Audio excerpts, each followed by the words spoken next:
வெரைட்டிஸ்லயே ஹைதராபாதி பிரியாணிக்கு ஈக்குவலா ஃபேமஸான பிரியாணின்னு ஒண்ணு இருக்குன்னா அது நம்ம தமிழ்நாட்டுல ஃபேமஸா இருக்கிற திண்டுக்கல் பிரியாணி தாங்க. தக்காளி மிளகாத்தூள் எல்லாம் போடாம நிறைய ஹெல்த் பெனிஃபிட்ஸ் தரக்கூடிய மசாலா பொருட்களை சேர்த்து சீரக சம்பா அரிசியில பண்றது தாங்க இந்த திண்டுக்கல் பிரியாணியோட ஸ்பெஷலே. அப்படிப்பட்ட ஒரு தரமான பிரியாணி எப்படி பண்ணலான்னு பார்க்கலாம் வாங்க. பிரியாணி பண்ற கடாயில 150 ml எண்ணெய் 50 ml நெய் ஊத்திக்கோங்க.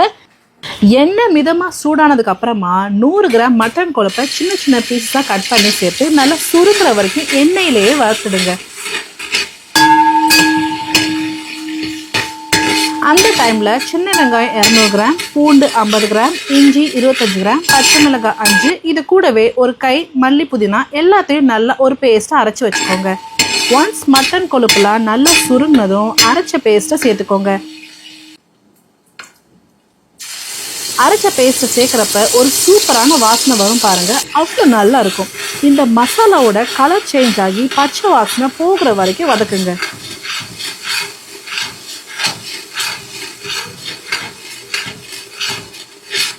இப்போ இந்த கேப்ல திண்டுக்கல் பிரியாணிக்கு தேவையான ஸ்பெஷல் மசாலாவை ரெடி பண்ணலாம். முந்திரி 25 கிராம், சின்ன பிரியாணி இலை 2, ஏலக்காய் 4, லவங்கம் 8, முழு மல்லி 1 table spoon, Sahi jeera 1 teaspoon, கல்பாசி 1 டேபிள் ஸ்பூன், மிளகு அரை டேபிள் ஸ்பூன், அன்னாசிப்பூ 2, மராத்தி மூக்கு 3, பட்டை 3 துண்டு, ஜாதி பத்திரி 1, கொஞ்சமா ஜாதிக்காய். இந்த எல்லா மசாலாவையும் பவுடரா அரைச்சி வச்சுக்கோங்க. இப்போ அப்படியே அரைச்ச ஸ்பெஷல் மசாலா பவுடரை சேர்த்து கிளறி விட்டுக்கோங்க. கூடவே நம்ம சேர்த்துருக்க மசாலாக்கு தேவையான 2 டேபிள் ஸ்பூன் உப்பு ஆட் பண்ணி மிக்ஸ் பண்ணிக்கோங்க.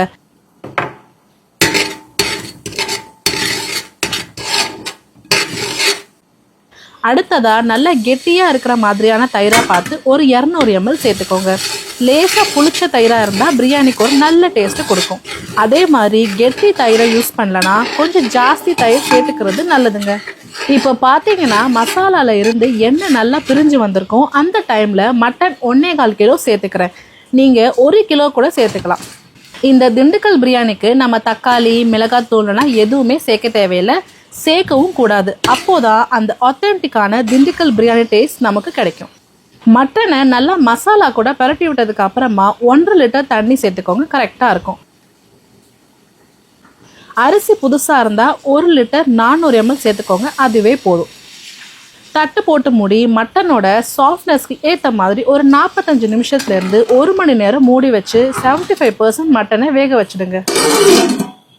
மட்டனை வேக வைக்க ஸ்டார்ட் பண்ண கொஞ்ச நேரத்துக்கு அப்புறமா அரிசியை கிளீன் பண்ணி வச்சுக்கலாம். நான் இன்னைக்கு இந்தியா கேட் பிராண்ட்ல இருக்கிற சீரக சம்பா ரைஸ் யூஸ் பண்ணியிருக்கேன். இப்போ தட்டை திறந்து கிளீன் பண்ணி வச்சிருக்க ரைஸை ஆட் பண்ணி ரைஸ்க்கு தேவையான உப்பு ஒரு 2 டேபிள் ஸ்பூன் சேர்த்து நல்லா மிக்ஸ் பண்ணி விடுங்க. சீரக சம்பா அரிசின்றதுனால நீங்க நல்லா கிண்டி விட்டா கூட உடஞ்சிரும்னு பயப்பட தேவையில்லை. அரிசியை சேர்த்து மிக்ஸ் பண்ணி விட்டு கொதி வந்ததும் ரைஸ் அண்ட் வாட்டர் லெவல் சமமா வரதுக்கு ஒரு 5 நிமிஷம் மூடி வச்சு ஓப்பன் பண்ணிக்கோங்க. இப்போ பார்த்தீங்கன்னா வாட்டர் ரொம்ப நல்லா ட்ரை ஆயிடுச்சு. இதுதான் தம் போடுறதுக்கு கரெக்டான டைம். சீரக சம்பா ரைஸை பொறுத்த வரைக்கும் நீங்கள் நல்லா வாட்டர் ட்ரை ஆனதுக்கு அப்புறமா தம் போடுறது நல்லது, இல்லைனா அரிசி குழஞ்சு போக சான்ஸ் இருக்கு. இப்போ ஒரு லெமன் ஜூஸை புழிஞ்சு விட்டுட்டு அப்படியே 2 டேபிள் ஸ்பூன் நெய்யை ஊற்றிக்கோங்க.